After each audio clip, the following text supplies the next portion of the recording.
সমস্যা আছে তারা বাদ দিয়ে একটু সামনে বসে যান। একটু ফাঁকা ফাঁকা লাগছে, খারাপ লাগছে। আর যদি মনে করেন চেয়ারেই বসবো, তো চেয়ারটা নিয়ে এসেই সামনে বসেন। দুটোর একটা করুন। মুরব্বী যারা আছেন, যাদের কোমরের সমস্যা, বাতের সমস্যা, হাঁটতে চলতে পারে না, তারা চেয়ারে বসেছেন, ঠিক আছে। ইয়ং ছেলেগুলো একটু সামনে বসেন, যে একটু সামনে বসে যান, দেখতে ভালো লাগছে। এই জলসা কমিটির বাচ্চা বাচ্চা ছেলেগুলো কই? এই সব চলে এসো, জলসায় বসে যাও। মাশাআল্লাহ, এতক্ষণ ধরে আমার মহব্বতেরই মানুষ, ভালোবাসারই মানুষ, ভালো সম্পর্ক যথেষ্ট। মৌলানা আব্দুল সালাম সাহেব তিনি কিছু কথা বললেন। এখন আমি গুনাহগার ফুরফুরা শরীফ থেকে পীরের আওলাদ সৈয়দ হাম্মাদ হুসাইন বুখারী এসেছি। 1 ঘন্টা কিছু কথা বলে ইনশাআল্লাহ দোয়া করব, ব্যাস। তাই সকলকে আহ্বান করছি, মাইকের আওয়াজ যারা শুনছেন আপনারা এসে একটু বসে যান। মাইকটা একটু সিম্পল করেন, গম গম করছে না, এই গম গম আওয়াজটা একটু কমান, যে একটু গম গম গম এই আওয়াজটা একটু কমান, সিম্পলের মধ্যে আনেন। নাহমাদুহু ওয়া নুসাল্লি আলা রাসূলিহিল কারীম।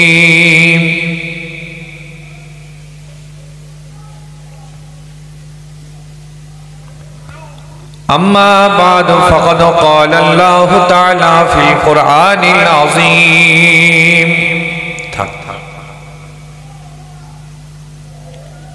إن الله وملائكته يصلون على النبي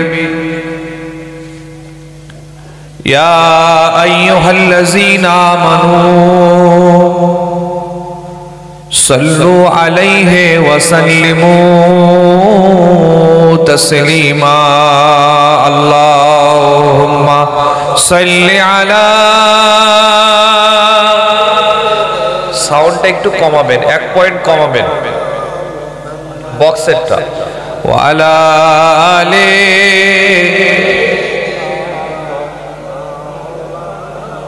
আল্লাহ নবীর উপর দরুদ শরীফ এত আস্তে আস্তে পড়লে হবে? একটু গলা ঝেড়ে আওয়াজ দিয়ে মহব্বতের সাথে একটু চিৎকে চিল্লে চিল্লে জোরে জোরে পড়েন। আল্লাহুম্মা সাল্লি আলা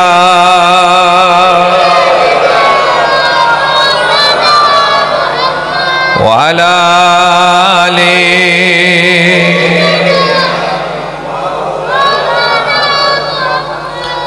हर शख्स क़यामत में परेशान रहेगा,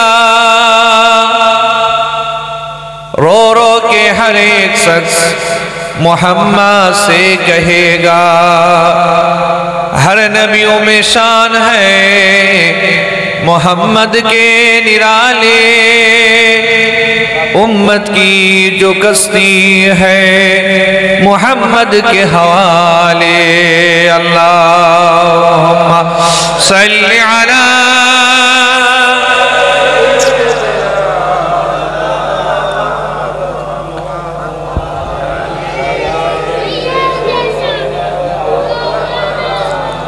बोलो ला इलाहा इल्लल्लाह, ला इलाहा।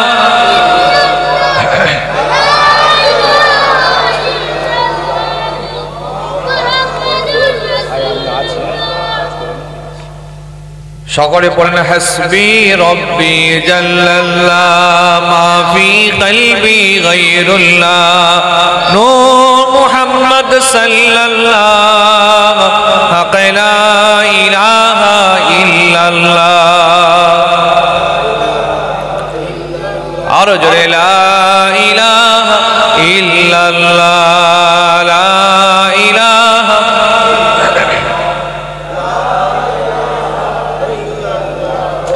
মুহাম্মাদুর রাসূলুল্লাহ। আল্লাহুম্মা সাল্লি আলা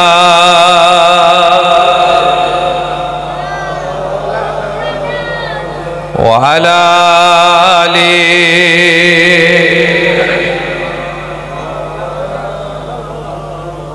मुझको पिला दे इश्क का जाम, मुझको पिला दे इश्क का जाम, तू आका और मैं हूँ गुलाम। बोलें सुभान अल्लाह। এতগুলো মানুষ বসে আছেন দিল খুলে ভক্তি মহব্বতের সাথে আল্লাহর প্রশংসায় একটু আওয়াজ করে বলেন সুবহানাল্লাহ। मुझको पिला दे इश्क का जाम, मुझको पिला दे इश्क का जाम, तू आका और मैं हूँ गुलाम। रब के दुलारे तुम ही तो हो, सबके सहारे तुम ही तो हो। आए नबी जितने दुनिया में, आए नबी जितने दुनिया में, सबसे प्यारे तुम ही तो हो। भेजे खुदा ने तुझको सलाम, भेजे खुदा ने तुझको सलाम, तू आका और मैं हूँ गुलाम। अरे जोरे बोला जाबे ना। मुझको पिला दे इश्क का जाम, मुझको पिला दे इश्क का जाम, तू आका और मैं हूँ गुलाम। जोरे जोरे जोरे जोरे अल्लाहुम्मा सल्ली अला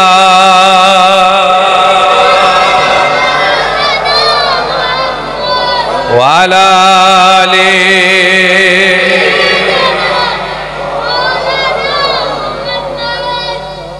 সাইডে সরা যাবে একটুখানি, ওই চেয়ারটা একটু সাইড থেকে হলো ভালো। ফি আয়াতিন উখরা বিসমিল্লাহির রহমানির রহিম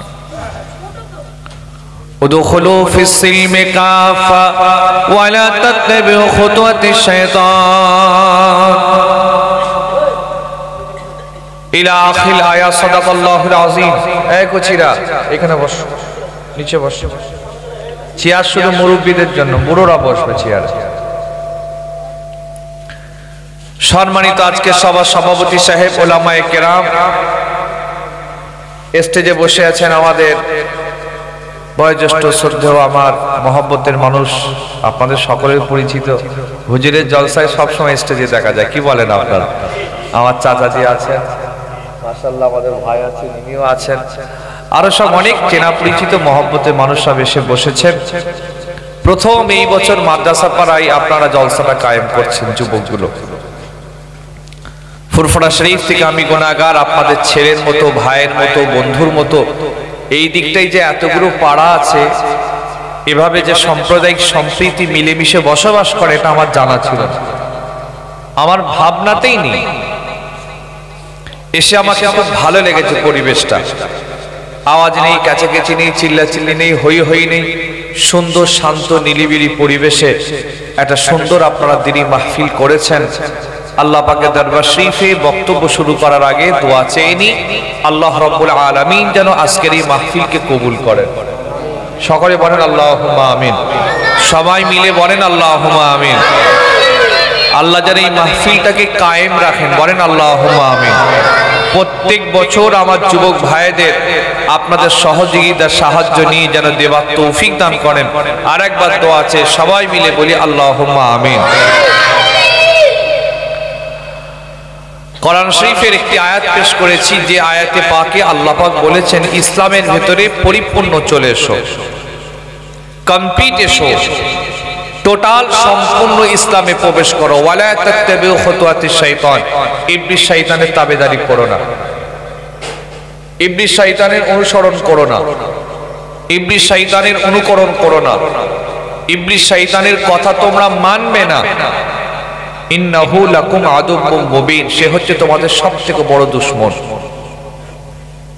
আজ এখানে যতজন বসে আছেন কোরআন শরীফ কত পড়া বলতে পারবেন? সবাই মিলে বলেন 30 পারা কোরআন শরীফ। কোচিরা সাড়া দাও। কোরআন শরীফ আমাদের ঘরে আছে না নয়? কোরআন সবার ঘরে আছে, কিন্তু এখানে যারা বসে আছেন কারা কারা কোরআন শরীফ পড়তে পারেন, কোরআন শরীফ পড়া জানেন? একটু হাত তোলেন তো দেখুন। 1 2 3 4 5 6 7 8 9 10 12 মিস কল মারা হাত তোলেননি তো? কোচে হাত নাও। তুমি কোরআন শরীফ পড়া জানো? মাশাআল্লাহ মাশাআল্লাহ। তো বাচ্চাগুলো জানে, বাচ্চার বাপগুলো কতগুলো গুনতে পারা যাবে। তা এতগুলো মানুষের ভেতরে হাতে গুনে গুনে বলে দেওয়া যাবে কজন কোরআন শরীফ পড়া জানে। অথচ আমাদের বাড়িতে আল্লাহর পবিত্র কোরআন কালামুল্লাহ, এটা এমন একটা কিতাব, এই কিতাবে আল্লাহ বলেছে লা রাইবা ফি, ভুল তো দূরের কথা, এই কিতাবে কোনো সন্দেহ নেই। সবাই মিলে বলেন, এই কোরআন এমন একটা কিতাব, জেনে পড়লেও সওয়াব, না জেনে পড়লেও সওয়াব, বুঝে পড়লেও সওয়াব, না বুঝে পড়লেও সওয়াব। কোরআন শরীফ পড়তে জানেননি কিন্তু কোরআনকে আপনি মহব্বত করেন, বিসমিল্লাহ বলে খুলেছেন, প্রত্যেকটা আয়াতে কারিমে আপনি মহব্বতে আঙুল বোলাচ্ছেন, আল্লাহ চাইলে তাতেও খুশি হয়ে আপনার নামে আমালে অটোমেটিক নেকি সওয়াব লিখে দেবেন। এই কোরআন আমাদের ঘরে রাখা আছে, আলমারিতে রাখা আছে, সেলফে রাখা আছে, কোরআন শরীফ পড়া হয়নি। আপনি যদি কোরআন না জানেন আপনি কি করে নামাজ পড়েন? কারণ একটা মানুষকে নামাজ পড়তে গেলে যত কম করে হোক 5টা সূরা মুখস্থ লাগবে। কটা সূরা? 5টা। 4 রাকাতে 4টে সূরা আল ফাতিহা, 5টা লাগবেই লাগবে। এমনি আপনি প্রথম নামাজ শুরু করেছেন, আপনি জানেননি, এমনি চালাচ্ছেন, ঠিক আছে, শিখতে হবে আপনাকে। আপনি যদি কোরআন না জানেন আপনি ঠিকমতো নামাজ জানেন না, উজু জানেন না, তায়াম্মুম জানেন না, ফরজ গোসল জানেন না, শরীয়তের অনেক মাসালা আছে হয়তো জানা নেই আপনাদের। তো কোরআন না জানলে অনেক কিছু জানা থেকে দূরে থাকবেন। কোরআন শিখবেন, পড়বেন, বুঝবেন, জানবেন। কোরআন কি শুধু আলমারিতে তুলে রাখার জন্য? কোরআন কি শুধু হুজুররা পড়বে? কোরআন কি শুধু আলেম ওলামা পড়বে? কোরআন কি শুধু ইমাম পড়বে? পবিত্র কোরআন শরীফ কি শুধু মাদ্রাসার ছাত্ররা পড়বে? কি গো, আমাদের কোরআন শরীফ পড়ার দরকার আছে না নাই? কোরআন পড়তে হবে, বুঝতে হবে, মানেও জানতে হবে যে আল্লাহ কি বলছেন। কোরআনে না জানলে আপনি ঠিক মতো নামাজ জানেন না, উজু জানেন না, তায়াম্মুম জানেন না, ফরজ গোসল জানেন না। কচিগুলো বাদ দিয়ে মুরব্বী চাচারা, যুবক ভাইরা বলেন তো গোসলের ফরজ কটা? কচিদের বলতে পারো, কচিগুলো বাদ দাও, বলেন গোসলের ফরজ কটা? আমাদের জিজ্ঞেস করাটাকে আমার ভুল হয়ে যাচ্ছে নাকি? ভুল করে ফেলছি কি? গোসলের ফরজ কটা? আচ্ছা গোসলের ফরজ বাদ দেন, উজুর ফরজ কটা? মাশাআল্লাহ, এবার কচিগুলো উত্তর দিচ্ছে, দেখেন। কচি বলো, গোসলের ফরজ কটা? উজুর ফরজ? মাশাআল্লাহ, দেখছেন না সবটা। কি কি বলতে পারবে? গোসলের ফরজ 3টে কি কি? মাশাআল্লাহ, বলো বলো বলো। গড়গড়া সহ কুল্লি করা, নাকের নরম অংশে, আর আরেকটা পুরো শরীর। মাশাআল্লাহ মাশাআল্লাহ, আল্লাহ এদের বরকত দিক। দেখেন, আর এক জায়গায় জলসায় পোস্ট করেছিলাম, কি কি বলছে? ভাইজান লুঙ্গি, গামছা, সাবান, তোর ওইলেই থাকতো না। গোসল করতে গেলে লুঙ্গি লাগে, গামছা লাগে, আর কি লাগে? বলছে ভাইজান লুঙ্গি, গামছা, সাবান। কি ডেঞ্জারাস এলাকায় এলাম রে বাবা। 1 নম্বর গড়গড়া সহ কুল্লি করা। যারা জানেন আলহামদুলিল্লাহ, যদি না জেনে থাকেন শিখে নিন, জেনে নিন, রিপিট করে নিন। গড়গড়া সহ কুল্লি করা। 2 নম্বর নাকের নরম অংশে পানি পৌঁছাতেই হবে। 3 নম্বর মাথার তালু থেকে নিয়ে পায়ের নিচে পর্যন্ত সমস্ত শরীরটা উত্তম রূপে ধোয়া। বাই চান্স কোনো কারণে যদি একটা পশম ফাঁকা থেকে যায়, আপনি পাক না নাপাক? বলেন আপনারা, নাপাক। আর নাপাক অবস্থায় যদি কেউ আল্লাহকে সিজদা দেয়, তার ঈমান চলে যাওয়ার সম্ভাবনা আছে। বলেন এবার আপনারা যে এই সমস্ত জিনিস শিক্ষা আমাদের দরকার আছে না নাই? শিখতে হবে আমাদের। এই কোরআন শরীফে আল্লাহ পাক অনেক আয়াত দিয়েছেন, তার মধ্যে একটা আয়াত বলছেন ইসলামে পরিপূর্ণ চলে এসো, এদিক ওদিক করবে না। একবার আবু জেহেলের দলে, একবার আল্লাহর নবীর দলে, একবার আবু লাহাবের দলে, একবার আবু বকর সিদ্দিকের দলে, একবার হালালে, একবার হারামে, একবার পাকে, একবার নাপাকে, একবার সত্যে, একবার মিথ্যায়, এদিক ওদিক করবে না। পরিপূর্ণ ইসলামে চলে এসো, কমপ্লিট এসো। শয়তানের তাবেদারি করবে না। শয়তান আমাদের সবথেকে বড় দুশমন, মনে রাখবেন। ইবলিস শয়তান এত বড় দুশমন আমাদের, যে আমাদেরকে মসজিদ থেকে দূরে রাখতে চায়, মাদ্রাসা থেকে দূরে রাখতে চায়, ভালো কাজ থেকে দূরে রাখতে চায়। ইবলিস শয়তান আপনাকে আমাকে জাহান্নামী বানাতে চায়। আমি আজকেই তো ভাইদের কমিটির ভাইদের সাথে গল্প করছিলাম, ওরা নতুন মসজিদটা দেখাচ্ছিল যে আমরা নতুন মসজিদ করছি। মসজিদ আলহামদুলিল্লাহ আল্লাহর ঘর, ভালো কাজ, ভালো ঘর, আল্লাহর ঘর করছেন আপনারা। কিন্তু ইবলিস শয়তান আপনাদেরকে মসজিদ পয়সা দিয়ে তৈরি করাচ্ছে, তৈরি করে দেবে, কিন্তু আপনাকে আটকে দেবে। মসজিদে নামাজ পড়তে আপনার টাকা দেয়। এরকম ছেলে আছে না? টাকা দেয়, নামাজ পড়ে। শয়তান কখনো চাইবে না আমরা আল্লাহর জান্নাতে যাই, আল্লাহর ঘরে যাই, ভালো কাজে যাই। ও আমাদেরকে জাহান্নামী বানাতে চায়। তাই আমার আল্লাহ কোরআন অন্য জায়গায় বলেছেন ইসলামে পরিপূর্ণ আসবে। কেমন আসবে? আমিনু কামা আমানান নাস। ঈমান আনো ওই রকম যেমন সাহাবারা এনেছেন, আল্লাহ কেমন ওই রকম যেমন সাহাবারা মেনেছেন, কোরআন কেমন ওই রকম যেমন সাহাবারা মেনেছেন, ইসলামের ভিতরে পরিপূর্ণ মোকাম্মাল প্রবেশ করে ওই রকম যেমন সাহাবারা করেছেন। সাহাবারা কেমন করেছেন? ছোট্ট ছোট্ট কয়েকটা হাদিস পাক আপনাদেরকে শুনিয়ে দিই। আচ্ছা বলেন তো, বর্তমান জামানাতে মদ হালাল না হারাম? এটুখানে কথা বলতে হবে। আমার কথা বোঝা যাচ্ছে তো? কচিগুলো সবাই একটু সারাদিন, বর্তমান জামানায় মদ হালাল না হারাম? এখন আমাদের সমাজে মাতাল আছে না নাই? এই গ্রামে আছে? হ্যাঁ, এই পাড়ায় নেই তো? দেখ সাবধান, ঘরে গেলে না ঠ্যাঙাই তোদের। বলেন বর্তমান জামানায় মদ হারাম? কেতি হারাম? কোরআন শরীফের আয়াত দিয়ে আল্লাহ হারাম করে দিয়েছেন। হাসবে না তোমরা, আমার সারা দেবে কথাগুলো। তা রাসূল কারীমের ইসলামের প্রথম দিকে, প্রাথমিক যুগে মদ কিন্তু হালাল ছিল। এটা শুনে যারা মাতাল মদ খায় তারা যেন বলবে না মদ হালাল, এটা যেন বলবেন না। তখন ছিল হালাল, পরে আয়াত নাযিল করে হারাম হয়ে গেছে। এমনকি সেই জামানায় প্রথম দিকে, ইসলামের প্রথম দিকে, রাসূল কারীমের মক্কার পিরিয়ডের প্রথম দিকে মদ হালাল ছিল। মদিনা শরীফে মদ হালাল ছিল, পরে আল্লাহ আয়াত নাযিল করে হারাম করেছেন। সাহাবাদের ভিতরে কিছু সাহাবা এমনও ছিলেন মদের ব্যবসা করতেন, কেন তখন তো হালাল। একজন সাহাবী মদ কেনার জন্য মদিনা শরীফ থেকে অন্য একটা দেশে গেছেন, কয়েক মাসের রাস্তা, বাসও নেই, ট্রেনও নেই, প্লেনও নেই, হেলিকপ্টার নেই। তিনি উটের গাড়ি করে গেছেন, ঘোড়া করে গেছেন। উট ঘোড়া করে গিয়ে কয়েক মাসের রাস্তা অতিক্রম করে মদ যখন কিনতে গিয়েছেন তখন ছিল হালাল। আর যখন সমস্ত মদ কিনে কয়েক মাসের রাস্তা অতিক্রম করে মদিনায় আসছেন, আল্লাহ তখন আয়াত নাযিল করে মদকে হারাম করে দিয়েছেন।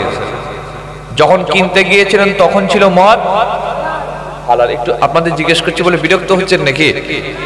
আমি শুধু মাথায় ঢুকাতে চাইছি আপনাদের। যখন কিনতে গিয়েছিলেন তখন ছিল হালাল, আর কিনে নিয়ে যখন মদিনায় প্রবেশ করছেন তখন হয়ে গিয়েছে হারাম। মাশাআল্লাহ।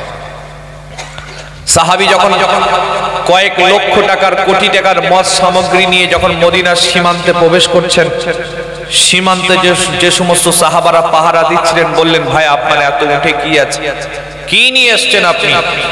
বললেন শরাব আছে, খামরুন, মদ আছে। সাহাবী বললেন, আপনি কি জানেন না আল্লাহ কোরআনে আয়াত নাযিল করে বলেছেন মদ হারাম, আর আপনি মদ নিয়ে এসেছেন?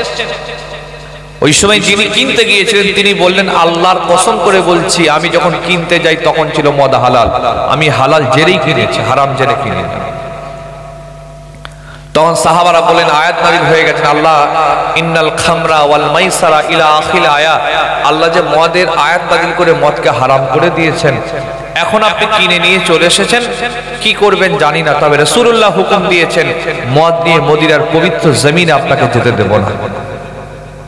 সাহাবী কয়েক লক্ষ টাকার মদ, মাথায় হাত, হবে না হবে না, যে এত টাকার কিনে নিয়ে চলে এলাম, জীবনের সব পুঁজি ইনভেস্ট করে দিলাম, লাগিয়ে দিলাম, এখন আমি কি করব? সাহাবারা যারা পাহারা দিচ্ছিলেন তারা বললেন, কি করবেন জানি না, উপায় একটাই আছে। আপনি এক কাজ করেন, মদগুলোকে মদিনার বাইরে রেখে রাসূল কারীমের দরবারে যান, মুস্তাফা জানে রহমতের কাছে যান, হাবিবুল্লাহর কাছে চলে যান, মদিনার মসজিদ নববীতে বসে রাসূলুল্লাহকে জিজ্ঞাসা করুন, তিনি যেটা বলবেন সেটা করবেন।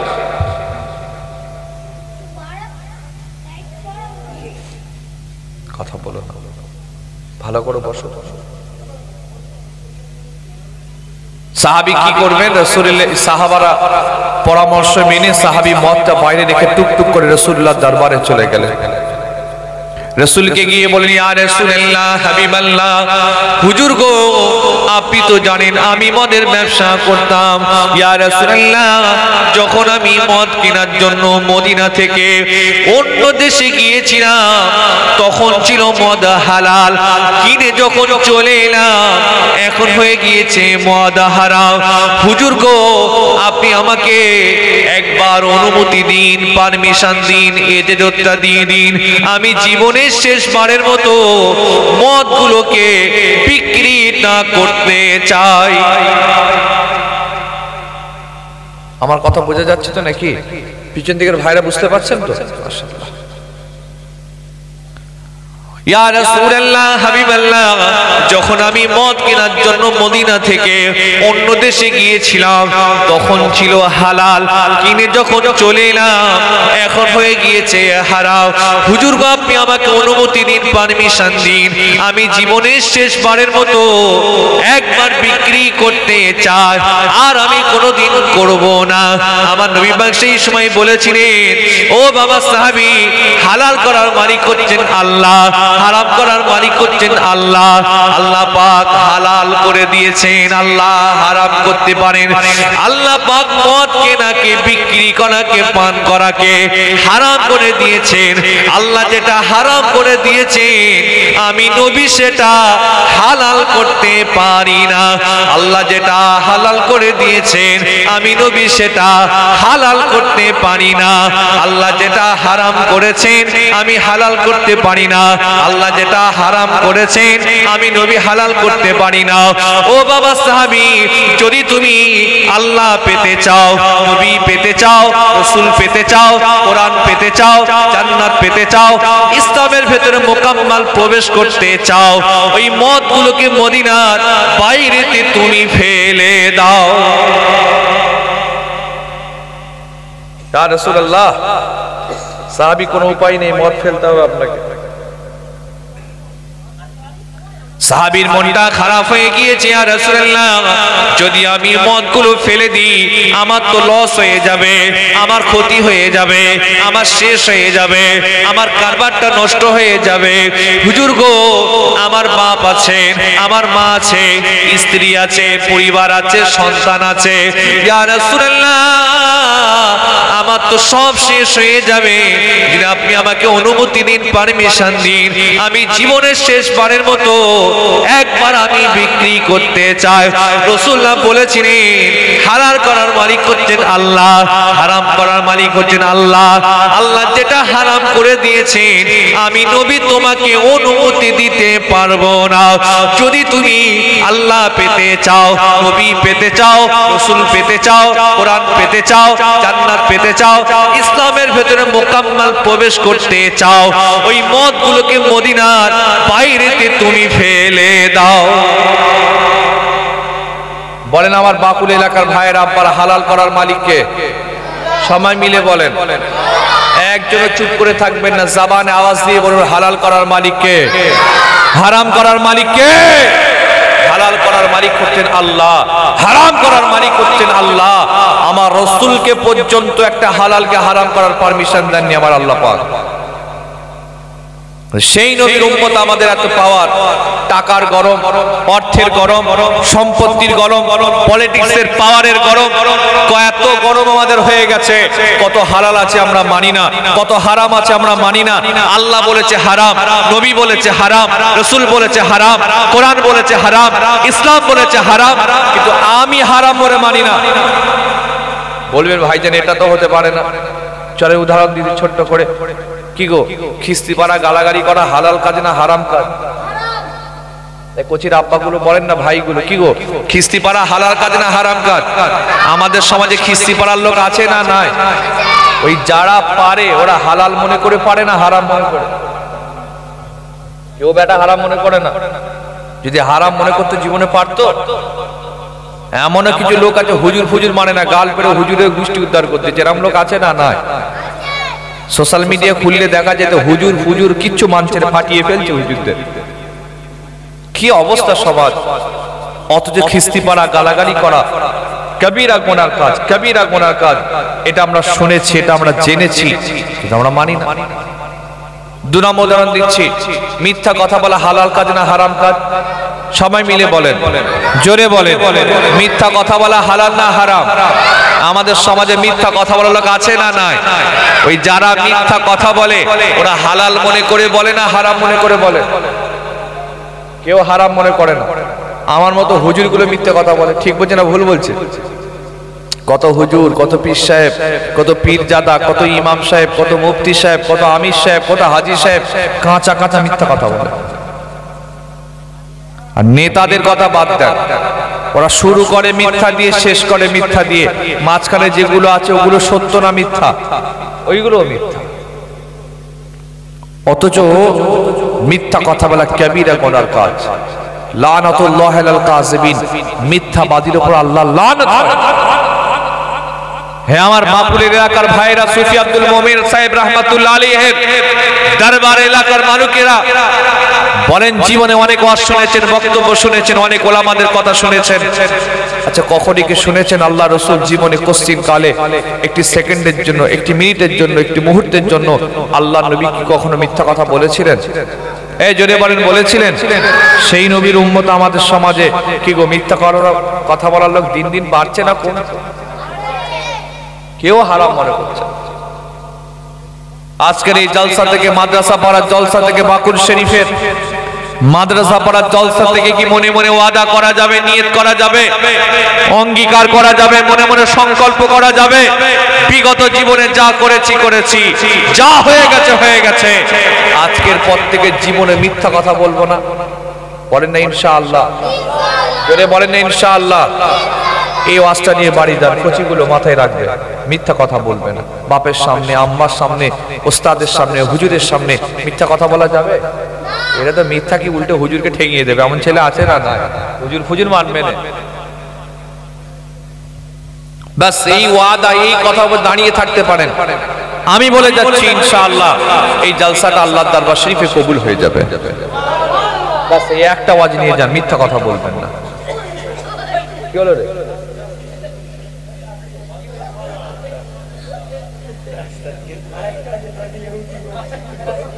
এটা আলামত খারাপ, তুই যা তাড়াতাড়ি।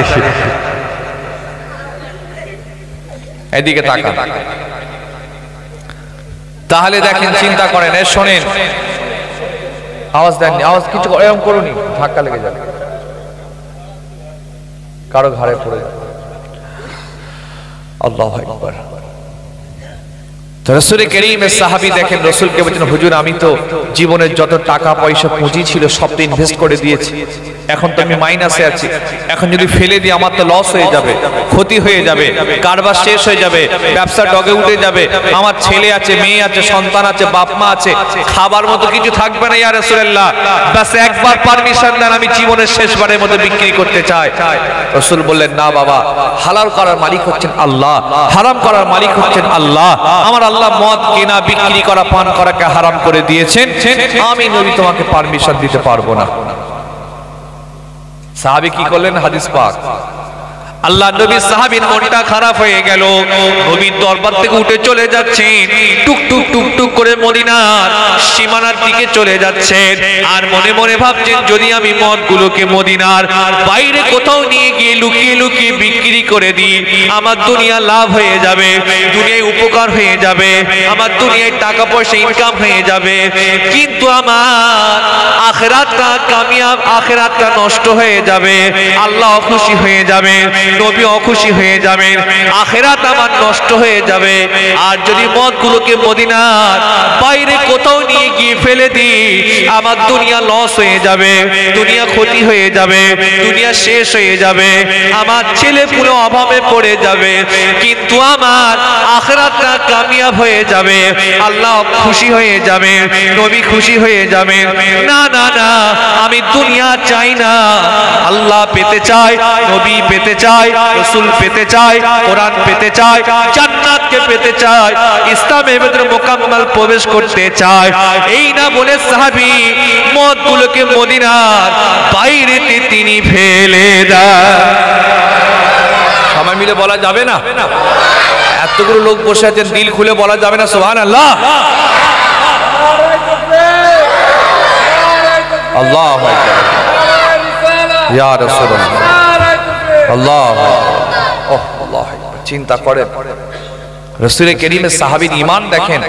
নবী বলেছেন কয়েক লক্ষ টাকার মদ সব ফেলে দিয়েছেন। আজকে হুজুরগুলো বারবার বলছে বাবা এলআইসি করবে না, সমিতি করবে না, বন্ধন করবে না, গ্রুপ লোন করবে না, টিকিট কাটবে না, তারপরে লোনের টাকায় মিলাদ দিচ্ছে। এমন লোক আছে না? না, হুজুর যা মানা করছে হুজুরকেই দেবো, লা তুইও খা। ঘরে ঘরে ভর্তি হয়ে গেল। রাসূলুল্লাহ বলেছেন শেষ জামানায় মানুষের ঘরে ঘরে সুদ চলে যাবে, মানুষের ঘরে ঘরে হারাম চলে যাবে। লোক হারাম নেবে কিন্তু মানবে না। নবীর কথা মিলেছে না মেলে? রাসূল বলেছিলেন লোক হারাম নেবে কিন্তু মানবে না, সুদ খাবে, সুদ দেবে, সুদ লিখবে কিন্তু মানবে না। হুজুর বলেছেন শেষ জামানায় লোক হারাম খাবে, মানবে না। এখন আমাদের সমাজে দেখবেন কোন আছে না? নাই। কোন ডাইরেক্ট এখন বলে না যে আমাদের সৎ নেই, কিন্তু ওই জামাই বলছিল, ঠিক বলছে না ভুল বলছে, এই বলছে আমাদের সৎ নেই। এখন আমাদের সমাজ এরকম হয়ে গেল। বাপ বিয়ে দিচ্ছে, বলছেন আমার লাগবে, বলছে আমার বড় ছেলেকে এই সব দিয়েছিল, মেজো ছেলেকে এই দিয়েছিল, ছোট ছেলের এবার আপনারা চিন্তা করবেন। হ্যাঁ দেখছেন তো, ঠিক বলেছে, খড় খাই না কিন্তু গাদায় গাল। আমি এক জায়গায় জলসায় গিয়েছিলাম, একটা গল্প বলি, মনে পড়ে গেল। অনেকদিন আগে একটা জলসায় গিয়েছিলাম। কিরকম যে একজন বাড়ি বিয়ে শাদী করবে, তো বিয়ে করার আগে একটা বাড়িতে দোয়ার মজলিস অনেকে করে না? করে না, অনেকে করে।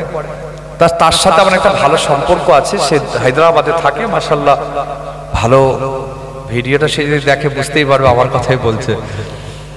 ভালো পয়সাওয়ালা মানুষ ছিলেন, আল্লাহ বহু টাকা দিয়েছে তাকে, সেট লোক। বিয়ে শাদী করবে, আমাকে দাওয়াত করলো, ভাইজান আমার বাড়িতে বিয়েতে আসতে হবে, বিয়ে পড়াতে হবে। আমি বললাম ভাই আমি এমনি বিয়েতে যাই না, কারণ বিয়ের ম্যাক্সিমাম বিয়ের পরিবেশ এখন ভালো না, এই জন্য আমি বেশিরভাগ বিয়েতে খুব একটা যাই না।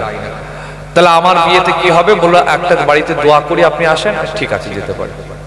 তা আমি তার বাড়িতে গেলাম, নসিহত করলাম, করে এবার আর একটা দাওয়াত আছে চলে যাবো। সে জোর করলো, নতুন বাড়ি করেছে, একটু দেখতে আসেন, একটু খাওয়া দাওয়া করেন। তা তার বাড়িতে গেলাম, বাড়িগুলো দেখাচ্ছে, সুন্দর ঘর, এসি, মার্বেল, ফল সিলিং, পুট্টি কি নেই সব লাগিয়েছে, প্রত্যেকটা ঘর সাজিয়ে রেখেছে, একটা ঘর দেখছি ফাঁকা করে রেখেছে। আমি ওকে জিজ্ঞেস করলাম কি ব্যাপার? সবগুলো ঘরে এসি আছে, মার্বেল আছে, গদি আছে, সোফা আছে, তক্তপোষ আছে, খাট আছে, সব রকমের ডেকোরেটিং কাজ তুমি সাজিয়ে রেখেছো, এই ঘরটা ফাঁকা কেন? বলছে ভাইজান যদি ওরা কিছু দেয় কোথায় রাখবে? বুঝতে পারছো তো নাকি? মানে যদি ওরা কিছু দেয় মানে ধান্দা খারাপ। আল্লাহ তোমাকে এত কিছু দিয়েছে, তুমি আবার যদি ওরা দেয় তুমি বলতে পারলে না আমার লাগবে না? তোর অভাব কিসে? আমি তাকে বলেছিলাম আমি তোমার বাড়ি খাবো না, খেতে পারি, একটা শর্ত আছে, তোমার শ্বশুরকে ফোন করে বলতে হবে যে ফুরফুরা শরীফের আমজেদ হুজুরের ছেলে হাম্মাদ ভাইজান এখানে আছেন, আমি আপনার মেয়েকে শুধু দেবেন, কিছু দেবেন না, এই কথা বললে আমি খাবো। তোমার ধান্দা খারাপ, ঠিক বলছি না ভুল বলছি? ভাড়ার ধান্দা, তোরা জানলি কি করে? সে ভালো ছেলে, যাক হোক, আল্লাহ তাকে বড় করুক। সে আমার কথা রেখে ফোন করে বলেছিলেন যে আমাদের, বুঝলাম কথা সুর শুনে বললাম একটা কথাবার্তা ছিল, বুঝতে পেরেছেন? আমার সামনে স্বীকার করেনি, কিন্তু ফোনটা যখন করে তার কথা সুরে আমি বুঝতে পারছি একটা লেনদেনের ব্যাপার ছিল, যে ভাইজান আছেন, যা ছিল আপনাদের কিছু দিতে হবে না, আমি শুধু মেয়েটাকে নিয়ে আসবো। আমি বললাম ঠিক আছে, কোনো ব্যাপার না, একটু খাওয়া দাওয়া করে চলে এলাম। আর এখনকার জামানে কাউকে বিশ্বাস নেই। পরেতে গাড়িতে মনে মনে ভাবছি ও যদি আবার ঘুরিয়ে ফোন করে বলে ভাইজান ছিল বলে বলেছি, এখন যা আছে সব দিয়ে আয়, এরকম বলতে পারে না? পারে না, কিচ্ছু বিশ্বাস নেই দুনিয়ায়। ওই জন্য তো লাইনে আসছি, ওই কোন কে কিছু বলবো, যা বলবো তাই মিলে যাবে, সব কি গো? আমার কথা কি কড়া কড়া হয়ে যাচ্ছে নাকি? সবাই জানেন আমজেদ হুজুরের ছেলে মানে একটু তো টাওয়ার থাকবেই। আপনি ভাইয়ের আমার শোনেন, তা রাসূল কারীম সাহাবী দেখে রাসূলুল্লাহ যখন বলেছেন হারাম ফেলে দিয়েছেন। আজকে আমাদেরকে পরিপূর্ণ কমপ্লিট টোটাল ইসলামে আসতে হবে, এদিক ওদিক করা যাবে না। হারামকে হারাম বলে মানতে হবে, হালালকে হারাম বলে হালাল বলে মানতে হবে। জানবো হারাম মানবো না ও দলে থাকা যাবে না। কোন কথাটা বলবো সব আমাদের সমাজে আছে। আজ আমাদের সমাজে বলেন মসজিদ বেড়েছে না কমেছে? সবাই মিলে বলেন। আমি আমার যুবকদের মুখ থেকে আওয়াজটা জোরে শুনতে চাই। মসজিদ বেড়েছে না কমেছে? মাদ্রাসা বেড়েছে না কমেছে? জলসা বেড়েছে না কমেছে? ঈদগাহ, খানকা, হুজুর, পীর সাহেব, পীরজাদা, বক্তা, ইমাম সাহেব, হাফেজ সাহেব, মলি সাহেব আমাদের সমাজে বেড়েছে না কমেছে? ঘুরিয়ে বলেন তো হারামখোর বেড়েছে না কমেছে? আসতে হয়ে গেল কেন? মাতাল বেড়েছে না কমেছে? সুদখোর, ঘুষখোর, তাড়িখোর, গাঁজাখোর, জেনাখোর, বিড়িখোর, ফেন্সিডিল, হিরোইন, গাঁজা, পাত্তাখোর আমাদের সমাজে বেড়েছে না কমেছে? লটারির টিকিট কাটার লোক, ওটা হালাল না হারাম? কিছু কম বক্তা খব্বিশ বলছে বিসমিল্লাহ বলে মার, যদি লেগে যায় যা হবে। নাউজুবিল্লাহ, আস্তাগফিরুল্লাহ। এমন কিছু ডেঞ্জারাস ছেলে আছে ফুরফুরাই জিয়ারত করতে গেছে, ফুরফুরাই নামাজ পড়তে গেছে, কি ফুরফুরাই হুজুরদের সাথে দেখা করতে গেছে, গিয়ে টিকিটের দোকান থেকে টিকিট কাটছে। এরকম ছেলে আছে না? নাই। বাবা নাউজুবিল্লাহ, আস্তাগফিরুল্লাহ। মনে মনে হয়তো ভাবছি যদি দাদা হুজুরের দোয়া লেগে যায়। হ্যাঁ, কি সমাজ এসে গেল। নিজের চোখে দেখেছি আমি, এটা আমি দেখে বলছি, নিজের চোখে দেখেছি। সব দেখি টিকিটের দোকানে দাঁড়িয়ে আছে।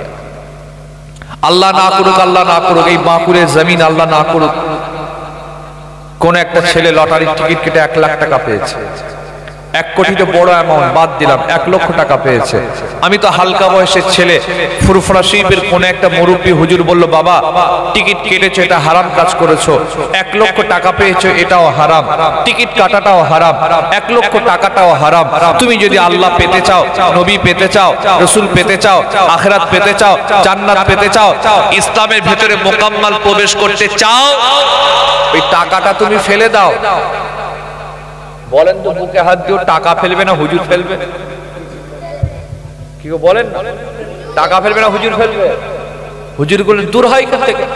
তোর মতো কম হুজুর আছে, ওই টাকায় ভাড়া করে মিলাদ দিয়ে দেবো। কি বলে আপনারা? আমাকে যদি দাওয়াত করতে আসে, আমি যদি খবর নিই কার টাকা, কিসের টাকা, কোথাকার টাকা, কি টাকায় তুমি মিলাদ দিচ্ছ, এত কিছু বললে দাওয়াত হবে বলে মনে হয়? জীবনে করবেন। ওই জন্য আমি খবরও লোবো না, বিন্দাস দোয়া করছো। জানলে সমস্যা, না জানলে আল্লাহর কাছে ক্ষমা চাওয়ার একটা রাস্তা আছে। ভাইরা আমার,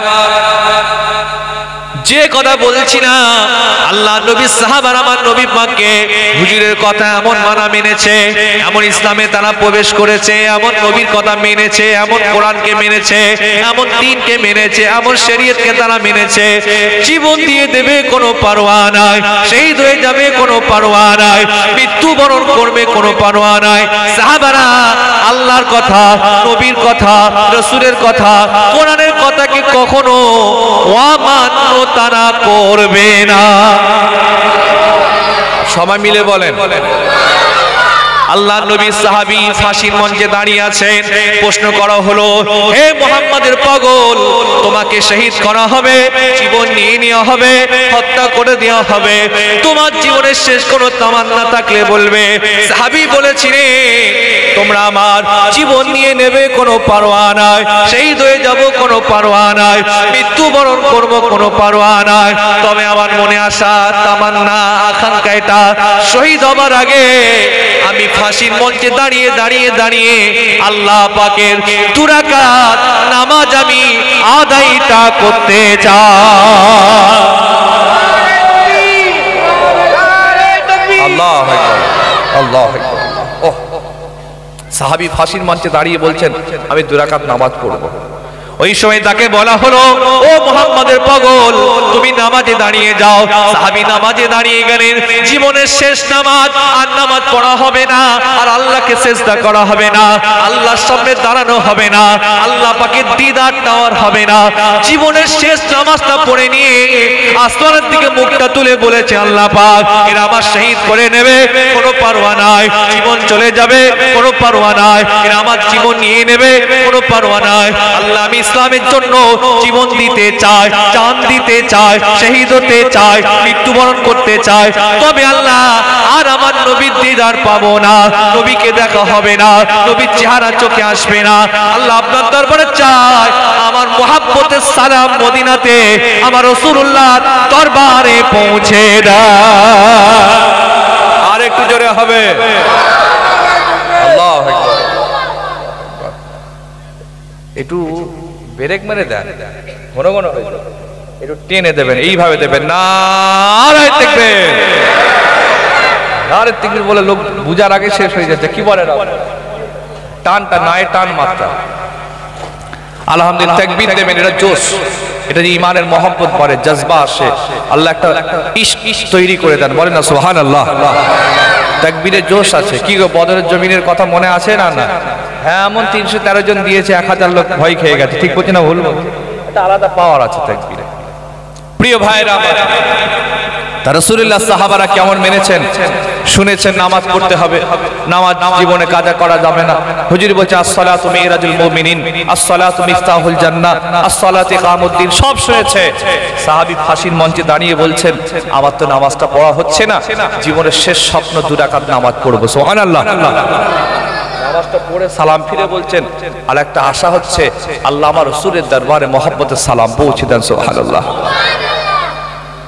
আপনি অবাক হয়ে যাবেন, আল্লাহ নবী সাহাবাদের জীবনী যখন পড়বেন দেখবেন সাহাবারা আমার নবী পাককে এমন মহব্বত করেছিলেন, প্রেম করেছিলেন, প্যার করেছিলেন, এমন তারা মহব্বত করেছিলেন, এত মহব্বত করেছেন তারা মাঝে মাঝে আল্লাহ পাকের দরবারে দুআ চেয়ে বলতেন আল্লাহ আমার মওত হয়ে যাবে কোনো পারোয়া নাই, জীবন চলে যাবে কোনো পারোয়া নাই, শহীদ হয়ে যাব কোনো পারোয়া নাই, মৃত্যুবরণ করব কোনো পারোয়া নাই, তবে আল্লাহ পাক আমার মনে আসা আমার মওতের রাসূলুল্লাহর কদম মোবারকে যেন হয়ে যায়। আমার কথা কি আওয়াজ বুঝে যাচ্ছে? একটু মহব্বতে বলেন না সুবহানাল্লাহ। আচ্ছা সত্যি কথা বলেন তো, জলসা শেষ হয়ে যাবে, দোয়া হয়ে যাবে, তাবারুক নিয়ে যে যার বাড়ি চলে যাবেন, এরপর থেকে সুবহানাল্লাহ বেরোবে? সত্যি কথা বলেন, বার হবে? কি বেরোবে? খিস্তি, গালাগালি বেরোবে, বিড়ি বেরোবে, খৈনি, গুটকা, তেরেঙ্গা, পান মশলা বেরোবে। তাবারুকের প্যাকেট যদি খুলে দেখে হাড়ও নেই, কি কমিটির গোষ্ঠী উদ্ধার করতে হবে? আমি আর বেশি কিছু গভীরে বলছি না। ওরা বলে ওরে বাপরে 500 টাকা চাঁদা দিলাম, একটা হাত দিয়ে দিলে না, ঠিক বলছি না? কমিটির ছেলে সব বুঝে গেছি ঘুরে ঘুরে ঘুরে। যা সুবহানাল্লাহ মাশাআল্লাহ হচ্ছে এখানেই হচ্ছে। একটু ভক্তি মহব্বতের সাথে একটু উচ্চ কণ্ঠে বলেন সুবহানাল্লাহ। লাভ আছে রে ভাই, লাভ আছে। একবার সুবহানাল্লাহ বলেছেন আল্লাহ যেমন 10টা নেকি দিয়েছেন, আল্লাহ পাশাপাশি 10টা সাগীরা গুনাহকে মাফ করে দিয়েছেন। এই যে আপনারা বসে আছেন, প্যান্ডেলের বাইরে যারা আছে, দূর থেকে মাইকে যারা শুনছে, পাবজি খেলছে, ফ্রি ফায়ার খেলছে, রাস্তায় বসে আছে, এরকম ছেলে আছে না? নাই। ওরা এখন যাবে না, ওদের ঘাড়ে শয়তান মুতে দিয়েছে। কি করেছে?